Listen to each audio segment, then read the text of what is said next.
The Business Journal Roundtable series is sponsored by Advanced Technology Partners. We asked you here because we want to talk about riverfront development, the Mahoning River, and we understand how important it is to overall economic development. So what we're going to do is we're going to begin by going around the table and have everybody introduce themselves and briefly summarize your connection to the Mahoning River, or whatever you want to say about why you're here today and what you do. So let's see, who do I want to have go first? How about you, Justin? How about you go first with contrast the state of the Mahoning River today compared to 50 years ago, 20 years ago, even 5 years ago? What's changed, why, and how? How does the Mahoning River today benefit the valley, your community, and how is your organization helping the Mahoning Valley? Yeah, absolutely. So first, Justin Mondok, I'm the Director of Planning and Development with Eastgate Regional Council of Governments. My background starts in water quality and environmental studies. That's my undergraduate, my master's degrees in community and economic development. So I get to play both sides of this conversation, right? The water quality aspect as well as the development side from kind of a professional background. My personal background is I grew up in the valley, but my attachment to the Mahoning River is through its tributaries, right? Mill Creek, Axe Factory Run, Cranberry Run, like that's where my connection to the river is further upstream and finding kind of those little gems in the water quality aspect of the Mahoning River. In terms of what Eastgate's connection to the river is for the last several years, we've kind of spearheaded this effort to remove the low-head dams that have remained from kind of our industrial legacy and no longer serve much of an appreciable purpose. Certainly, each situation is different, and each project kind of has its own particularities, and we address those when they come up. But we've assisted all of our local communities in pursuing a better future for the Mahoning River in terms of improving the water quality and dreaming up what comes next. How can it be an asset for all of our communities? When we think about the Mahoning River 50 years ago, 20 years ago, or even 5 years ago, and how it's changed over time, I think for a long time we turned our back on it. It was purely used as an industrial output, something to capture the effluent that was flowing out of our factories and industry that lined the river for so long. Certainly that has a benefit. And with everything that we do in community development, we have to recognize that there's a risk and a reward for a lot of decisions, right? So if we're making a decision, we have to make sure that the reward that we're receiving in return is beneficial and is something that we're willing to make the deal on. So 50 years ago, we made that deal, right? We lined the river with industry, and the river's ecology and environmental quality suffered for it. As we've progressed through time and we saw an economic downturn, I think what we've really kind of seen is that the river was forgotten for a large stretch of time. We utilized it, it had a benefit, we recognized that, and we took advantage of it. After that economic downturn, we forgot about it, and it sat there fallow, really just with the legacy of the pollution that was left behind. I think within the last several years, we've seen proactive leadership in our communities start to embrace the river as an asset and recognize that there is a future for it, and it can be beneficial for each of the communities. Excellent. Gavin. So my name is Gavin Switzer. I'm the chair of the board for the Friends of the Mahoning River. It's a 501(c) nonprofit that is focused on looking at the Mahoning River from the watershed standpoint. My day job is I'm an environmental consultant. I own a company called Next Nature in Youngstown, and I got my master's degree in landscape architecture from Kent State. In my connection to the valley, I'm a lifelong Mahoning Valley resident. I grew up on Mosquito Lake, which is a flood control lake in the upward tributaries. And water quality is a big issue moving forward with the Friends of the Mahoning River. I think Justin pretty much summed it up perfectly. The 50-25 look of this, 50 years ago, it would be considered like a dead river because of all the pollutants and stuff and heavy metal particulates that are in it. Move towards like the 20-year look as people are starting to realize that the need for these cleanup efforts. Although the money didn't seem to appear to be there. And then as recently 5 years, people are really focusing on, removing the low head dams and getting the river back to its original floodplain, and really focusing on kind of the whole picture of it, that it's not just a Youngstown issue or not just a Warren issue, but it's an issue that encompasses, I believe, 7 counties, and every little thing that we do on the river affects everybody downstream. And so by, removing low head dams and, restoring kind of the natural stream order on the Mahoning River, it's going to see, it's going to clean itself, especially if we're attached to our wetlands and our floodplains and stuff. In the upper areas, it's really, wetlands act like the kidneys for the stream. They're like a natural cleaner. So by removing these dams and allowing it to reattach back to the floodplain, it's super important for the long-term redevelopment of the Mahoning River. Great. Stephanie? I'm Stephanie Gilchrist, and I am the Director of Economic Development for the City of Youngstown.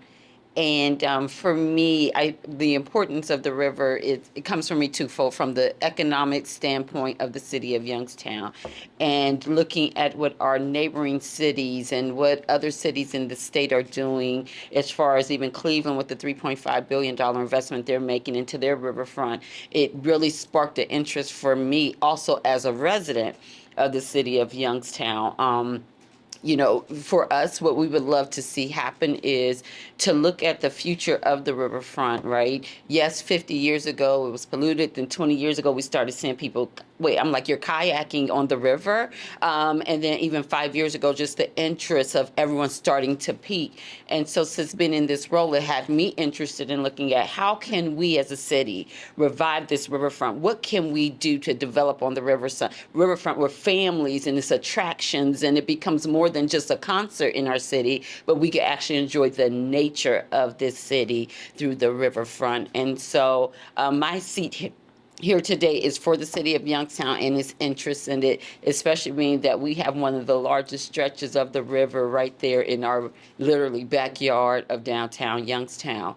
In addition to that, many of you may know we've been really focused on Crab Creek redevelopment, and that creek runs into the river as well. And YSU students did a study last summer for us, thanks to Economic Action Group, that shared with us some possibilities of cleaning up Crab Creek and the benefits it will bring to the community when it comes to that creek actually flowing properly. Because right now we will have to clean up and do a lot of things to restore it. But we realized that that creek is causing issues when it comes to the river, and polluting some things. So now we're looking at how can we clean up. We're looking at brownfield grants. So we're looking forward really to seeing a community come back vibrant, and not just from one venue or genre, but also from our natural resources. Thank you. Mayor? Hi, I'm Cercone Miller, Mayor for the City of Struthers, and we obviously have the river that runs right through our downtown. The City of Struthers is very landlocked, so we don't have a lot of land that we can develop. The river for us was obviously the main hub of our city a long time ago. That river now, you wouldn't even know it was there if you drove by. It is so covered with trees. It is absolutely hidden, and we've been talking for years now, since I've been in office, about how do we uncover that? How do we make that the main hub again of our city? Because we have something that these other cities don't have. We have a river that runs literally right through our downtown, through our baseball parks, and we really need to connect that to our residents and bring that back into our plans now and our future plans. And I'm also speaking as a mother of 2 kids who are always looking for something to do. I'm sick of them playing on their games. They want to be outdoors, they want to be outside, but there's not a lot of recreation in the area. So bringing the kayaking and bringing different activities to the river is something that we've been very passionate about. We've been going after grants and after a lot of money, trying to develop that riverfront, and we were successful along with Eastgate, MS. We're making a lot of good steps there. We were right behind Lowville in the dam removal, so we're getting to that phase there. But we really just want to uncover that and make that the gem and the focal point of our city. Thank you. Sarah? My name is Sarah Lown. I'm with the Western Reserve Port Authority, Public Finance Manager. And I am here because I have the ancient history of the river, so I'm going to maybe spend the most time answering this, your first question in the Go list for it. of questions. I joined the Mahoning River Consortium in 1996. That was when Congressman Trafficant was spearheading the effort with the hope of securing $100 million from the U.S. Army Corps of Engineers to do a full 33-mile river dredging project. At that time, it was a core group of representatives from the various institutions, YSU, the cities, the counties, engineer departments, and so forth. 50 years ago, there was about 25 million gallons of contaminants being dumped into the river each day. Everybody's heard that number, yes. Some of it was raw sewage, some of it was industrial contaminants. 50 years ago, the state of Ohio went after the industry to clean up the river. And we all know the history, the follow-on history of that, which was the steel mills went away. And then the river was just left contaminated. And it was really about 20 years ago in the early 2000s that the Mahoning River Consortium, along with the Army Corps of Engineers, marshaled enough money to do those necessary studies and reconnaissance work that had to be done. A lot of trips to the river, a lot of things like that. And the Army Corps encouraged us to build community support for that initiative, which we did. We secured a lot of grants from the Ohio EPA and the US EPA to do school-based curricula. And Holly Burnett Hanley had spearheaded those efforts, and she did a wonderful job connecting the core downtowns with the river and allowing young people to see what the possibilities were around all that. River fests began around that time. 1998 was the first one, and then they continued year on year. And there were groups like Leadership Youngstown that took on the river and things like that. So the shift started about 20 years ago, where people began to see, began to kayak, began to understand that the river has potential. A commission was studied by the MRC through the Cleveland State University, which found that $30 million a year of benefits could be realized with a clean river. And information like that went on to really build that support.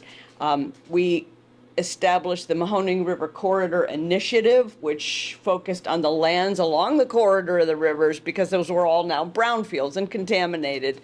And you're not going to access the river if you can't walk on those nasty brownfields. So about 20 years ago, there was an initiative to clean up all the brownfields along the river, to keep the riparian corridor intact as much as possible, because the trees serve a purpose.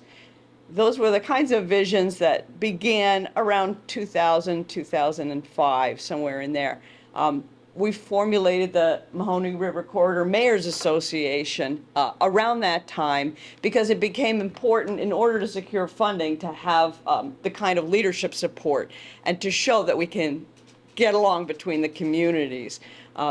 This region was settled by along the banks of that river for a good reason, and our revitalization largely hinges on getting back to the banks along the Mahoning River. And in my role at the Eastgate Regional Council of Governments and Economic Development, we had a vision with the Army Corps of Engineers to have economic development stand side by side with conservation and recreation, and have them woven together in the model of the Richard, Florida revitalization that was going on at the time. The Army Corps got as far as a feasibility study, which basically gave us models of how to clean up the river.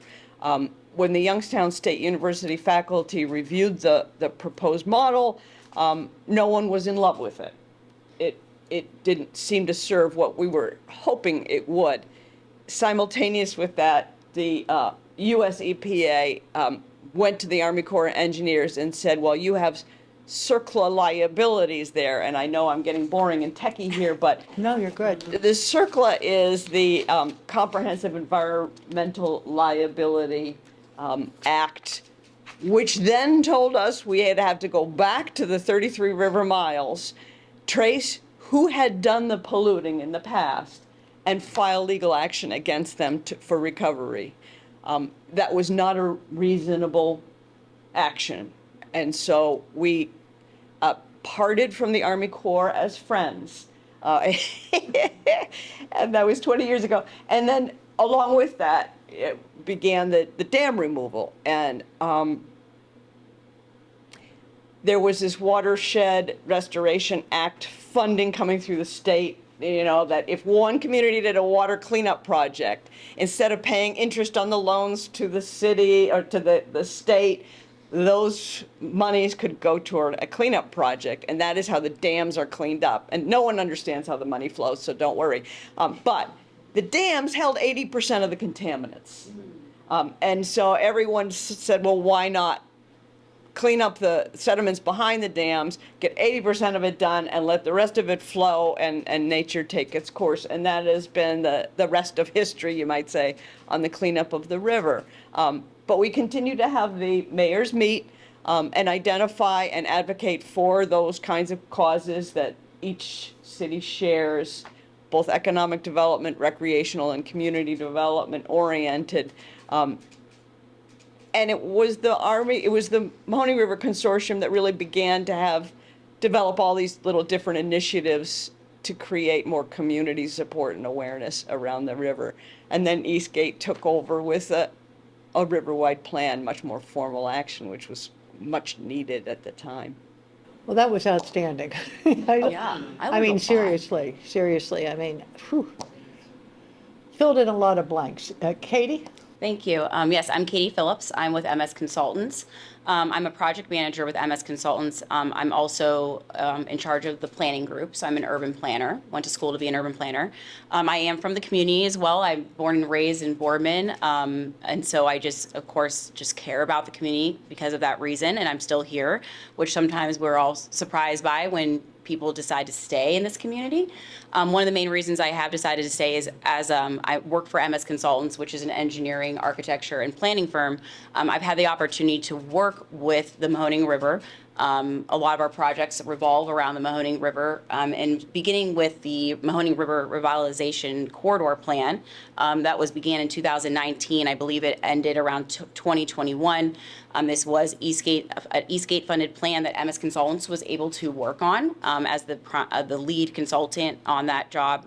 One of the things I would say, though, is again, when I came to MS Consultants, the Mahoning River Plan was wrapping up at that time. However, it has been the guidebook to the next steps. So I was really interested and very happy to hear Sarah's perspective on that, because I feel like right where you left off is where things have continued, like you'd mentioned. So the plan was solidified where each community along the Mahoning River in Mahoning and Trumbull County, so 13 jurisdictions, were given an action plan within the overall Mahoning River plan.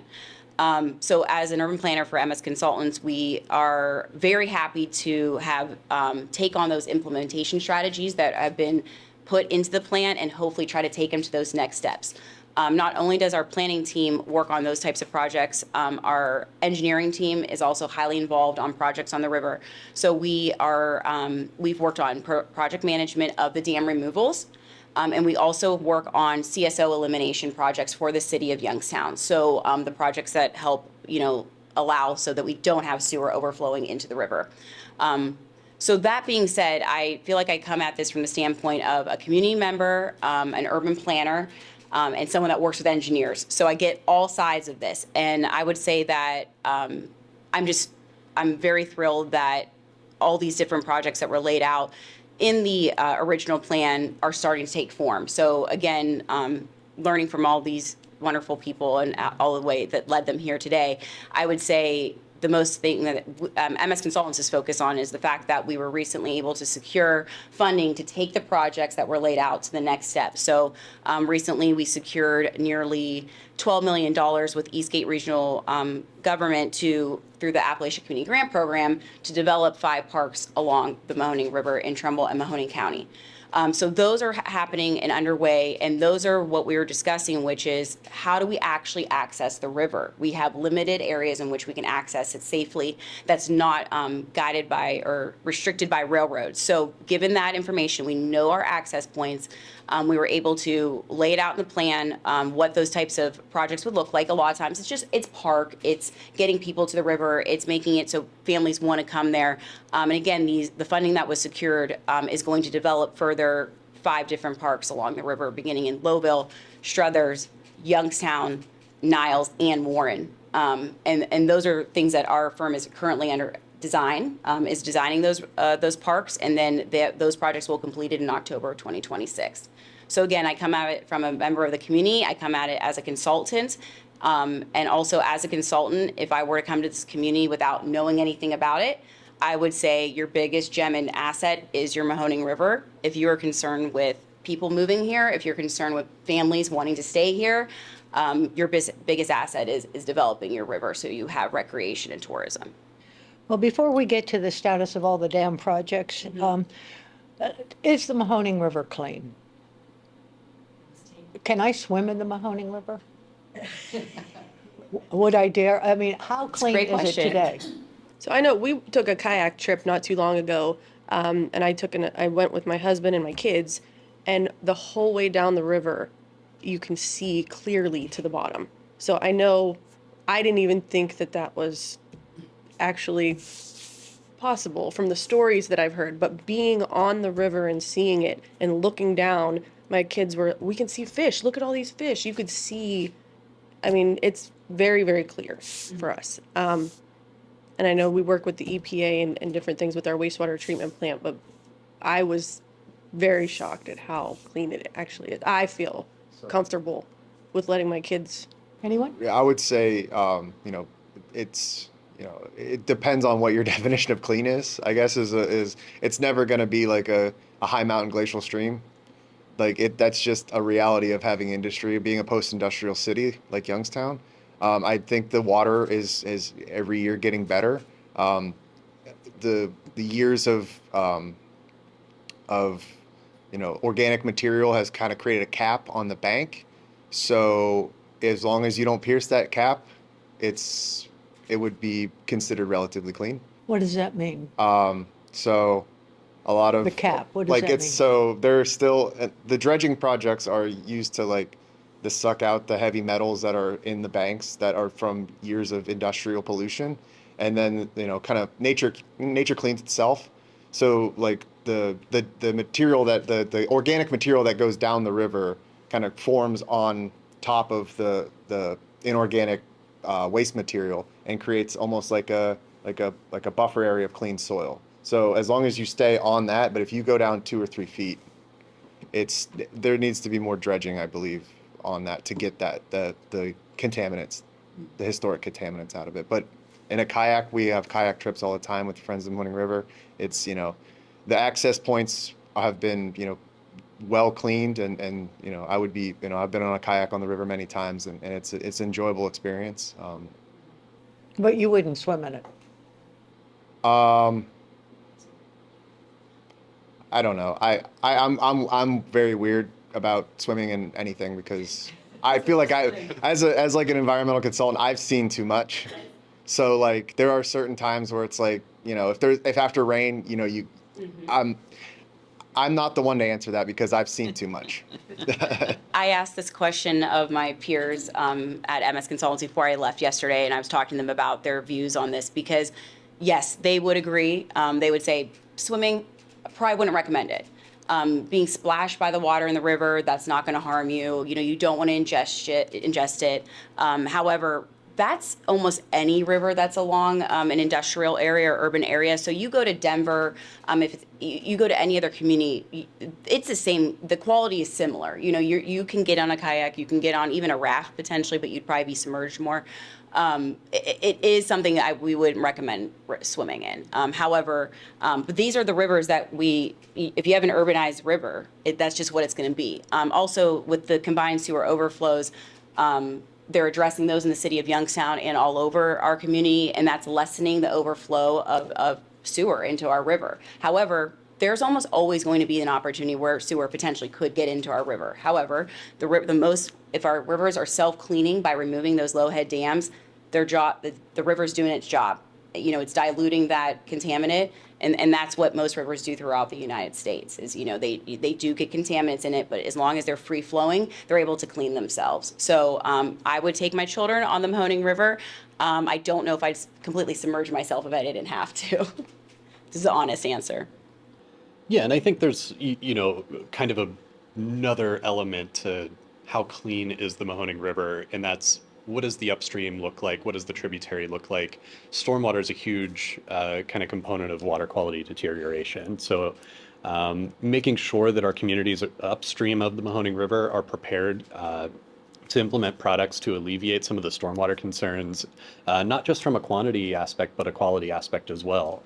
Just getting through the winter months where we're putting down road salt, that increases, spike in salinity in your water chemistry. So all of these little pieces come into play to ultimately affect how clean the water is in the Mahoning River.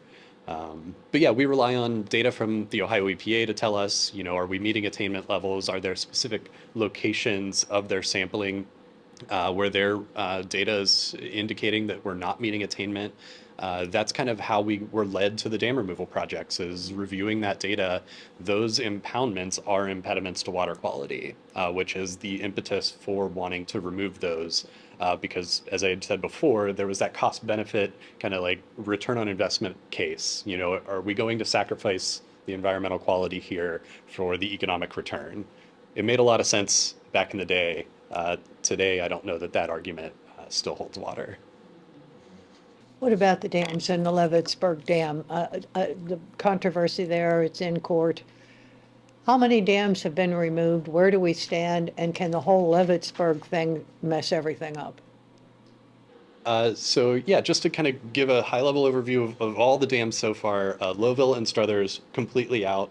The Warren Summit Street Dam completely removed. So those three dams are out of the river. In those sections, the river's back to free flowing. I think there might still be a little bit of work left to finish up in Warren, but the actual dam structure itself has been taken out. That leaves 6 total then, because there's 9 total. Correct. Yeah, so that leaves 6. 3 are in the city of Youngstown. One is almost what they call a riffle. It's where metal and different things have flowed down the river and stopped. So it's not what you traditionally see as a low head dam, but it's enough that it still needs to be removed. Those 3, though, the issue that's kind of holding some of those up are property acquisition, because you have to be able to access the parts where the dam are located. You have to be able to get there. You have to be able to mobilize construction and demolition vehicles and different things like that. So those things are underway, but that's just part of the process. But those are all slated to be removed if everything is, working as it should by 2026, 2027. And then we have the Girard Dam. That is the largest dam, and funding is underway for that one. And that one is being looked at as we speak. And because an industry does still rely on that low head dam. So that one adds a layer of to be a little bit more complicated. However, people are still coming to the table to have that discussion, which is amazing.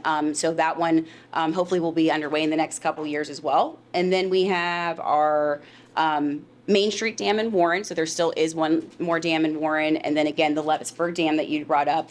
If that one was obviously slated to come out this summer, that obviously there's things that are contentious about that particular one. I think it's mainly associated with residential properties being so close to the river and the back of their properties aligning that river. So I understand that people would have concerns to the change of what that would mean, given that the water level will decrease. As a result, that's just what happens when you remove a low-head dam, because the purpose of a low-head dam is to keep water levels high. And that was their purpose back in the day for cooling and different things for the industrial buildings that were there. So again, understand that there's concerns there that the water level will drop a little bit, exposing certain things and other things that people rely on when the water level was up. Now, I would say I did think about this in terms of a water trail and how it would affect if the Levittsburg Dam somehow was not there. Right now, it would stop that ability to take the take a kayak or some sort of water vessel from Newton Falls, for example, or if you were to launch somewhere there, it does stop you. You're right. You're not going to get any further than that dam. And then you'd have to get on after that dam. So it would mess up just the ability to take the Blue Trail all the way through all these different communities, et cetera. That right now, all the communities want their dams out because they want people to utilize the river to access their community. So for example, Niles, it's harder to access their river. However, once people can make it all the way from potentially Warren to Niles, they're going to have a riverfront park there that's being developed, and that they would love people to get out in their community, go into their downtown, whatever that may be, and spend time there, because that's the economic development booster. You want people coming on and off the river in your community. So it would stop that flow, and then also ultimately it would stop the ability for the river to continue to clean itself, to keep that dam there. And then again, the safety aspect, we haven't really talked about that too much, but I would say as a parent, as a person in this community, the scariest thing about the Mahoning River to me is not the water quality, it's those low-head dams because of how dangerous they are.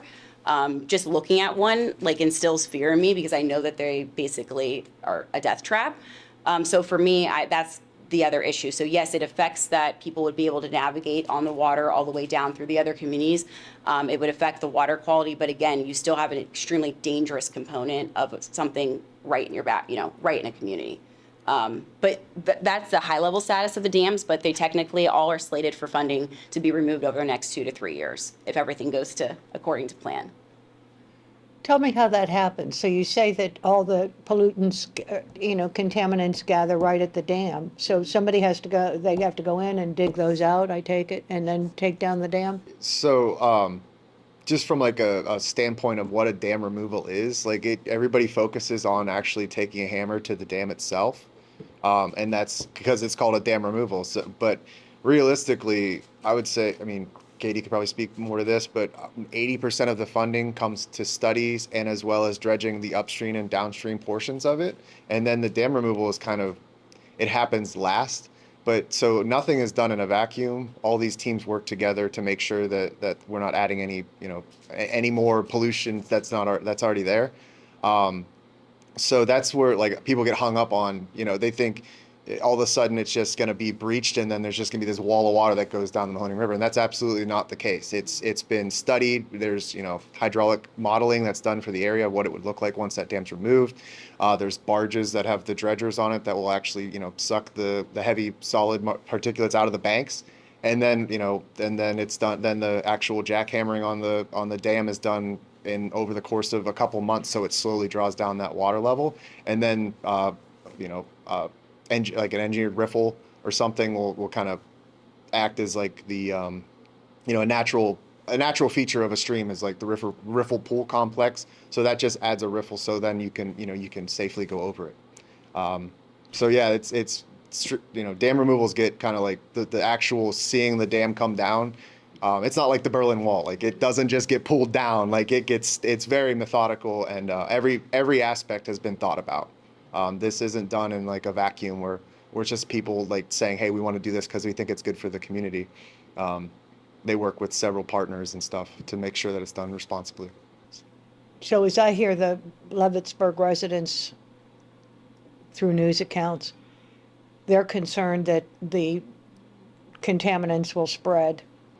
They have a particularly strange issue with their lack of septic systems. Their waste is going right into the river. Exactly. So the dam being there, kind of adding as a stagnant water, is not healthy if you look at the Mahoning River as a whole, having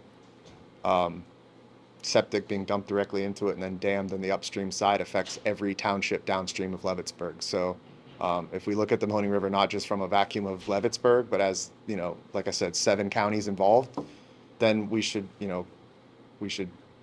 more regionally minded than a couple property owners that have a Facebook group. Are there efforts underway to provide sewer to those people?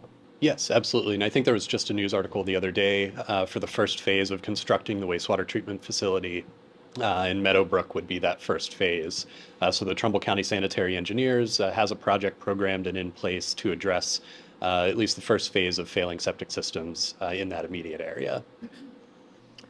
So what type of recreation is going on along the riverfront besides getting in a kayak? What kind of recreational business is occurring? I could probably take this one. So we have a couple companies, local companies that have kayak. They have trips. We have Bare Feet Kayak, who is out every day in the spring and summer and fall. We have a lot of fishermen that are right on the bank, right by the kayak launch that we have there now. It's utilized pretty often. If you drive down by our launch on a Friday, Saturday, or Sunday, there are cars parked all over the place. There are people really utilizing our river. So we already see it constantly. And that's what somebody spoke to earlier.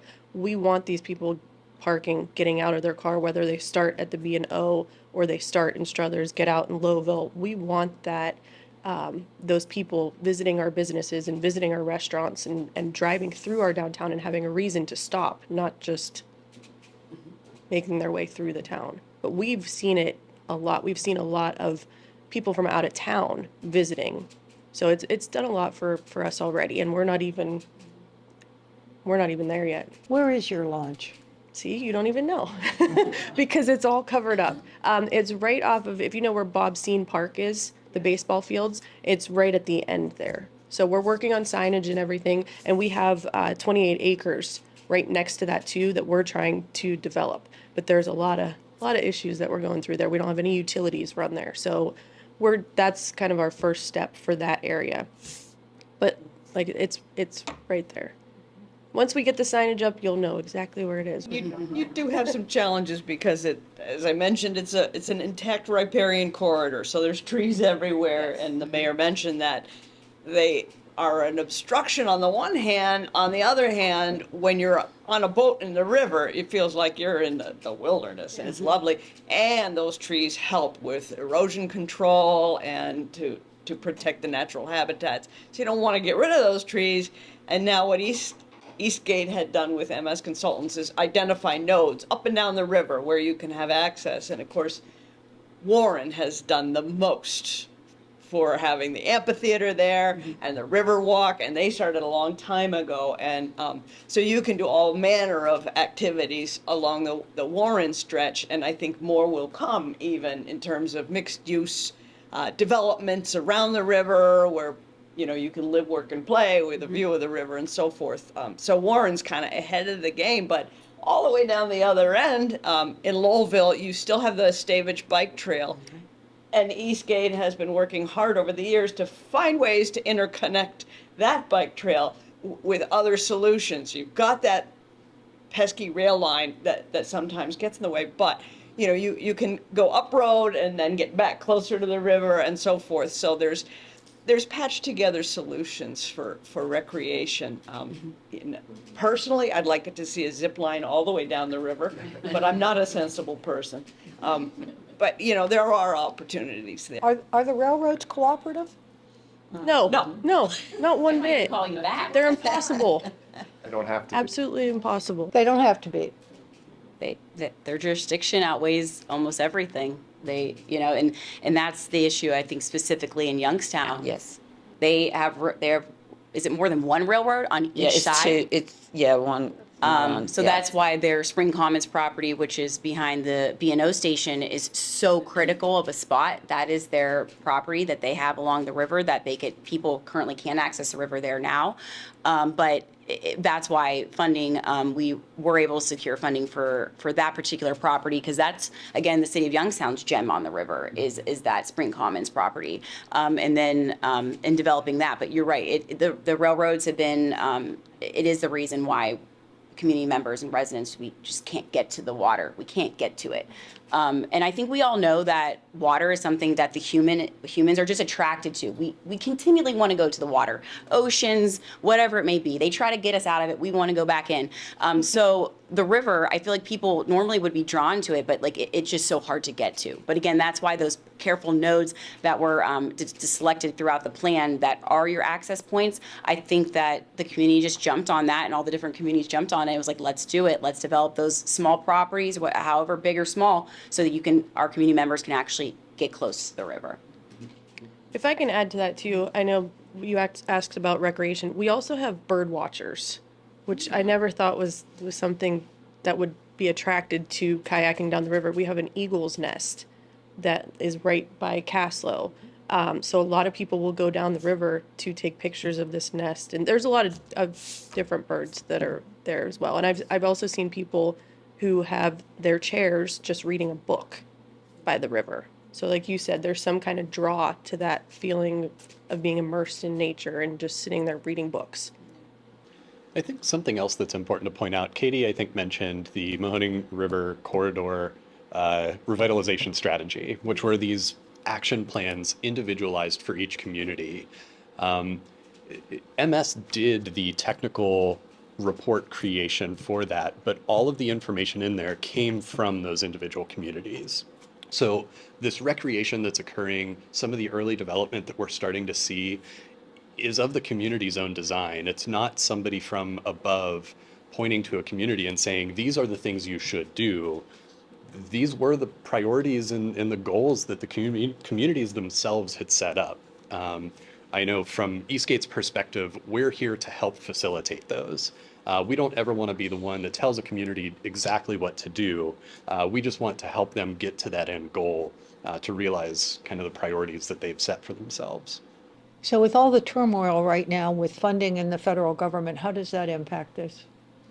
All of the dam projects to this point have been state funded, so none of the federal impacts have directly impacted a dam. The only one small little piece is that we're currently working in partnership with Ohio EPA and the Army Corps of Engineers on the Girard Dam feasibility study. That feasibility study is being facilitated through the Army Corps' programming, utilizing some funds that originated through the bipartisan infrastructure law. There was an early executive order that had put a pause on projects related to those funding sources, but that has since been rolled back. But that's been the only disruption so far on any of the river projects. You mentioned the Girard Dam again, and I wanted to ask, you said that industry is using that dam. Who is using it and how are they using it? So it was formerly McDonald Steel, which has recently kind of closed operations and sold that property to an intermediate owner. We're working with that owner to identify what the future use will be. And they've indicated to us that the client that they're in negotiations with has a need for water use. They've not indicated who or for what kind of market sector that end user would occupy, but they would have some use for water intake from the Mahoning River. And that's it, the McDonald site, that's it? What about further down Valoric and all of that? The only other dam that has industrial uses is the Warren Main Street Dam, which is at the Cleveland Cliffs plant, as well as the former BDM site. Is the end user official for that one? Is that? Okay. The Kimberly-Clark will be the occupant of that site. On both sides of the river, there is utilization of the water. On the Kimberly-Clark side, we've reviewed, or their team has reviewed the HECRAS water monitoring for kind of depth after the dam removal itself, and has found that the water level will be sufficient for their intake needs. Working with Cleveland Cliffs, there were some modifications required for their water intake facility on the river. So we worked with the state to acquire some funding to make sure that those upgrades and improvements can be made to their intake facility and won't disrupt their operations or provide any hardship for their business operations. We're learning a lot today. One of the objectives is establishing a restored riparian edge, and I have no idea what that means. What does that mean, please, and why is it important, and what progress has been made? I actually had to, when I read that question, I'm like, okay, where do we say that in the plan? We said it somewhere, I'm sure. And I actually was discussing this again amongst my peers at work about the riparian edge and like, what exactly did we mean by that? And the way and maybe Gavin can help me a little bit too with this one. It is more or less that the fact that when we want to make sure that the stream bank, and so the riparian edge is where, the water goes up to the bank, it's secure. So again, you'd mentioned trees. Those are all things that are keeping your stream bank sturdy. You're not getting erosion into the river. So again, I think it was just more or less about what parts of the river do we want to keep with those trees that keep it secure and keep that stable, keep the riverbank stable. However, there are areas where the riparian edge, trees can be taken out and we can access the river more, and it still should keep it secure.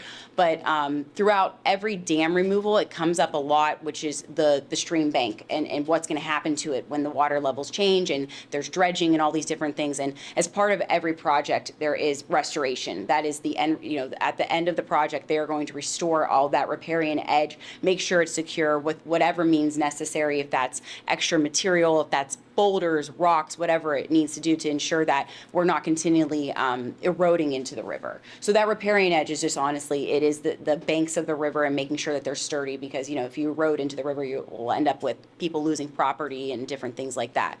But again, I don't know, Gavin, is there anything to add to that with regards to a riparian edge and why we want to restore it? Yeah, it's kind of hard for the Mahoning River with the riparian edge because it is a post-industrial dredged stream. So it's not going to attach to its natural floodplain because it's, those walls on each side are about 20 foot high for the most part. Once you get upstream a ways, you get to see the more natural, and some of the tributaries and stuff obviously have a good connection to the floodplains and their wetlands. But essentially that river was dredged 100 years ago for industrial use. So no matter how much restoration happens, it's never going to go back to its original connected. So like Youngstown, if you think of the Youngstown and the little bluff that goes up to the university, that whole area is supposed to be a floodplain. So it's supposed to treat water. Humans 100 years ago decided that was a good area to build because of the connection to the river, and it just kind of fragmented it. It's the connection of the natural system. So, again, we just have to view this as a post-industrial stream and try to restore it as best we can. But it'll never be reattached unless there's major effort to remove, industry buying land and then changing the elevation of the stream itself. But that's unrealistic in 2025 or going forward. So. I think the big thing is, if we get all these developments in here, just don't add to the continual pollution of it. Try to do sustainable designs and try to make sure that they're not dumping stuff that's not good into the stream. So nature has reclaimed what it can. Yeah, it's doing the best it can, but it's a deep scar that like literally a deep scar that's never gonna heal. It's only gonna, scab over a little bit more, because that's just what that's just the continual use of it. Draining it and dredging it. And we have soft soils in Ohio, so they don't lock into the banks unless they have some tree cover. So when we drive across the Center Street Bridge that we used to see flaming, steel making on both sides years and years ago, it looks like nature has reclaimed most of that area there. And that this is kind of getting off track, but is there has wildlife returned? Oh, yes. Yeah, absolutely. Well, can anybody talk about, that may be a dumb question, I don't know, but it seems to me like nature's reclaimed quite a bit there. I can't speak to the biology of it. I have to be honest. I've spoken to biologists about the fact though. So specifically in Warren, I think one of their council people is a scientist or a teacher. Anyway, he had said that just by being on the river, he sees more different insects that are coming back. You know, those indicators, like we've heard about certain wildlife indicators and certain things in our ecosystem. If we see them, we know that it means something's healthy. Sorry, I can't tell you exactly what that particular insect is because that's just not my brain works. But those are things that they're seeing more deer, they're seeing more animals. Yes, that is absolutely, there's been a resurgence and bringing back of that. But you're right, nature will kind of itself reclaim its area where it can. We've seen that in miraculous ways throughout all over the world. But yeah, that is exactly what's happening. And if you were, again, sorry, none of us are biologists, but if you were to speak to one, I would think they would be able to say that they've seen these different things that were gone for a very long time that would never visit the river, and now they're coming back. So again, I can't give you specific details on that, but it is true that nature will, when they can, will come back. Anyone else want to comment on that? I think it just kind of speaks part and parcel to the purpose that we're undertaking a lot of this effort, right? As we're improving the water quality conditions, we're improving the habitat conditions, we'll see better indicator species start to develop, and then that food chain just builds from there. And I think that goes into building an environment not only where nature is restoring, but people want to kind of return to. And finding these places where people can find refuge and, recreation and relaxation and just it's a different environment, especially in our urban core. I think that's really critical, where kind of parks are at a premium, right? That's where they're most valuable in our communities, in finding natural space. So it's important to make the effort to bring these spaces back into their highest and best use there. The Ohio EPA has been monitoring the water quality for years, and they measure mostly the oxygen levels in the water because that will then host more variety of species. And yes, the variety of fish species has been broadening consistently over the years. And we would love to have more kids from the schools come out and try to get some fish and start inventorying the fish populations, because once you get those in, you get a variety of the birds that come in and a variety of other predators and mammals that live off the fish and so forth. But yeah, there is the bald eagle the mayor mentioned is a great sign that you've got a whole ecosystem to sustain that one bird, and so it's good news. In downtown Youngstown with the Covelli Center and the Ween Park and the amphitheater, we had a whole issue there with Ohio Edison wanting to destroy the view. Power lines, yes. And there's also, rail there. How realistic is it to get a trail there to really further develop that? That seems like there's a lot of impediments. Nobody wants to say. It's you. Looking at Stephanie. I mean, you explained it. It is. There's so many impediments.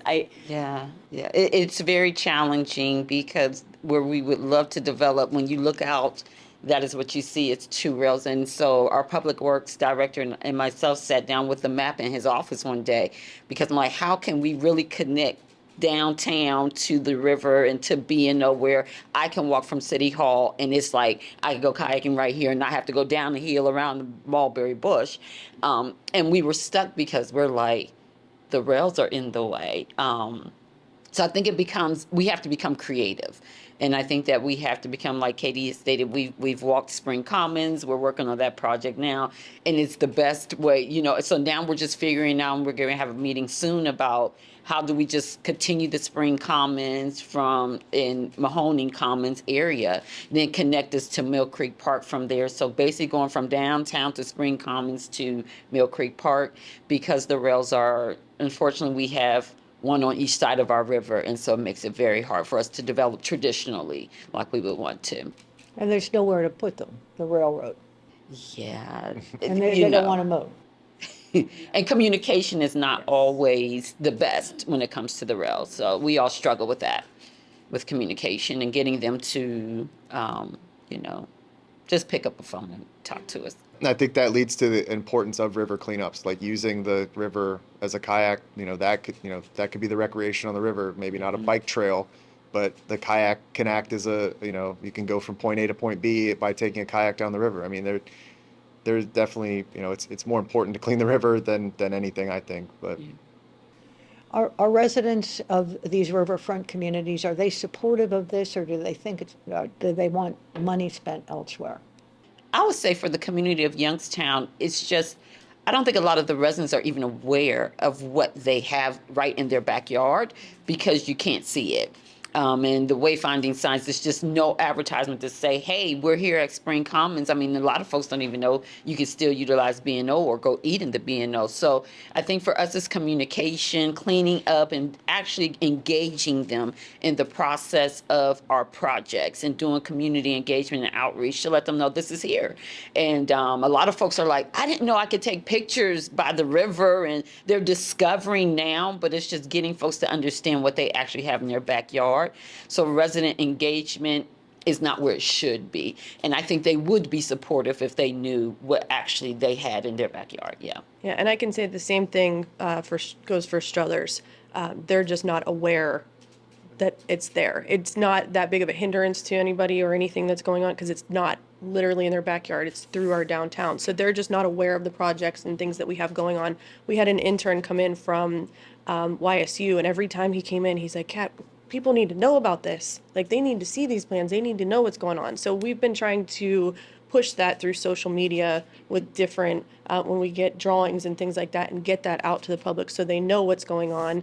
We talk about it all the time. We've even brought our city council and our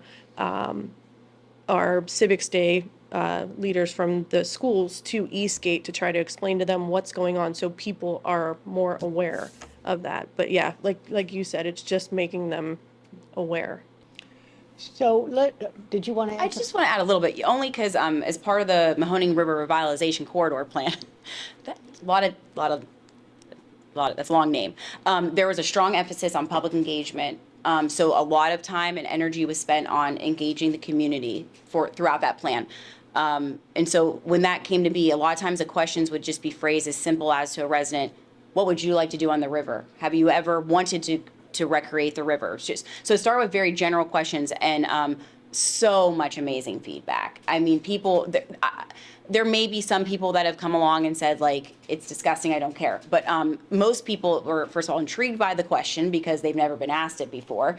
And then second of all, like, oh, you mean we could do these recreational activities here and not have to drive an hour or two away to go to a different recreational area. So there was public engagement throughout that plan, meeting with each community, bring residents in, and it did. This plan did occur though throughout the pandemic, so some became virtual engagement. But then we also took it another step further with engaging the public as best as we could through the Appalachian Community Grant Program, where we went to a few different community events throughout the area, because when you're applying to ask for grant funding, you better be able to prove that your community wants those projects. So I was out there talking to community members, asking them those broad questions. At the Youngstown Flea, we stood out there and asked them to take a quick survey about what they'd like to see on the river, and a lot of people, and what their concerns were. So again, water quality was a concern, but everyone said if they had the opportunity to do something on the river, it would be the kayaking or a trail. People obviously were very interested in seeing a trail along the river, being able to connect the area. But there was that engagement that took place throughout that process. And like I said, everybody, I can't even think of somebody who would have said, like, I don't want to see any of that development. It was always like, really, we could have that here? I think was more of the sentiment. We're running out of time, so final question, and Katie, we'll let you, if there's anything else, any points that you would like to make that we haven't already discussed, briefly, we'll go around the table, and we'll get you out by 9. Okay, last thing I want to mention, and because it's gone through my head and then it slips out every time I go to say it, is that we talked about the economic benefit of recreating a river and transforming our river. I would like to mention the city of Warren again. Again, I know that they've had access to the river for many years.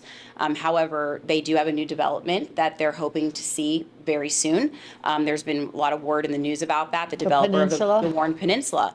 I've had conversations with him and developers like him who have explicitly asked that more would be done along the river for recreational purposes.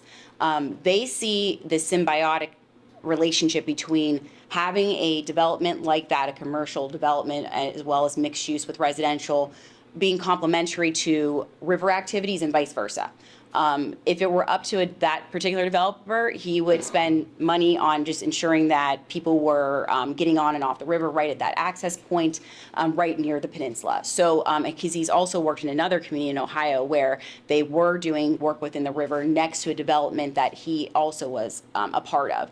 And again, he saw those two as completely symbiotic and reliant on each other, that the river was going to be utilized by the community right near that development.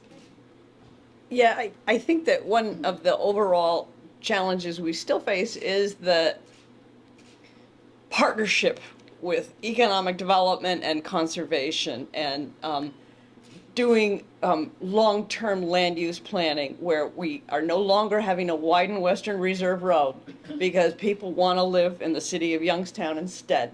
And they can live in a walkable community, and they can walk down and kayak at the end of their workday or do what they want to do that way. I think we're getting there. I'm so happy to have these young people at the table who want to have that. And that's where the market seems to be moving. And Justin has worked hard on getting this housing study complete.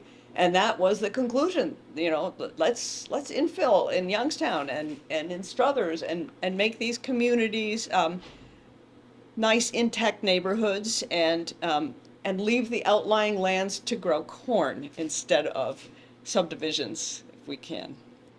So for me, I would just like to kind of give kudos to this whole area. Me being newer to the dam removal and how everything operates and how everything works, there's a lot of technical terms I don't understand. I don't know the language or the lingo, if you will. I just know, looking at it from a newer person in this venue, that I appreciate the regional look at everything.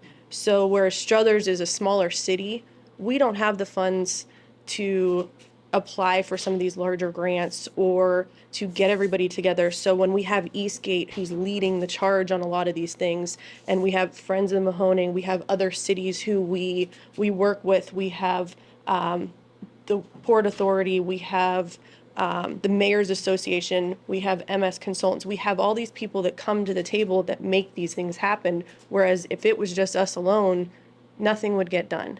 So I think this area, just having that regional approach and having everybody kind of on the same page and want the same thing is huge.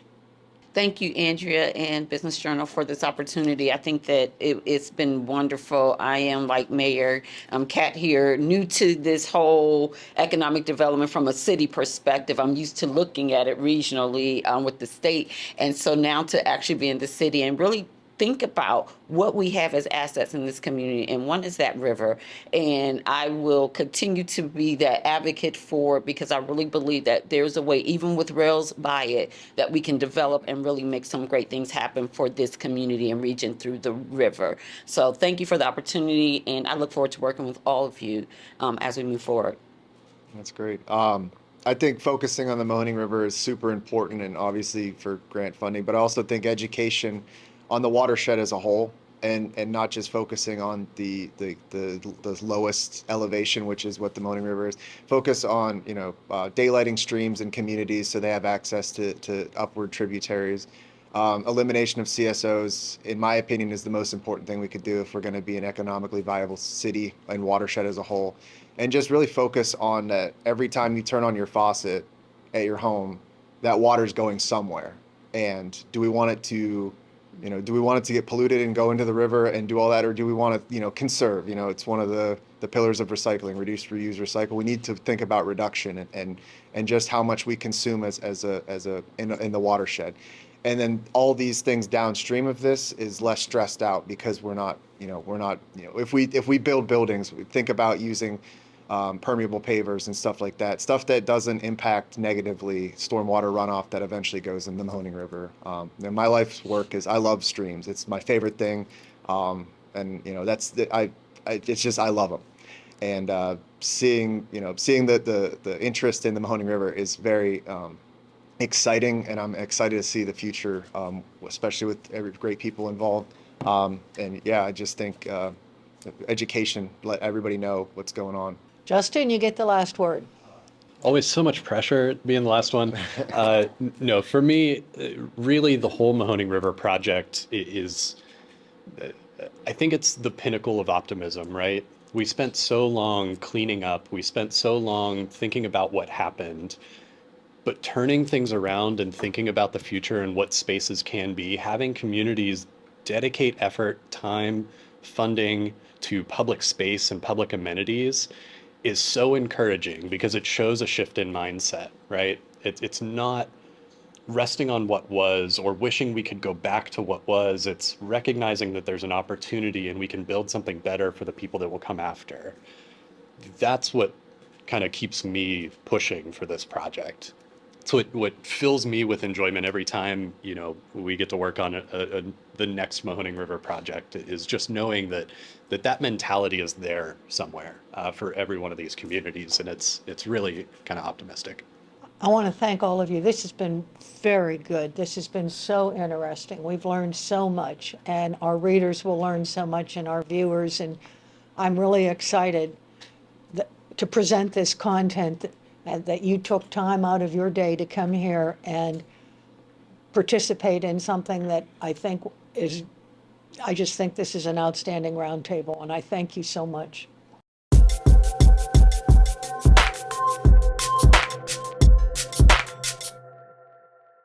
The Business Journal Roundtable series is sponsored by Advanced Technology Partners.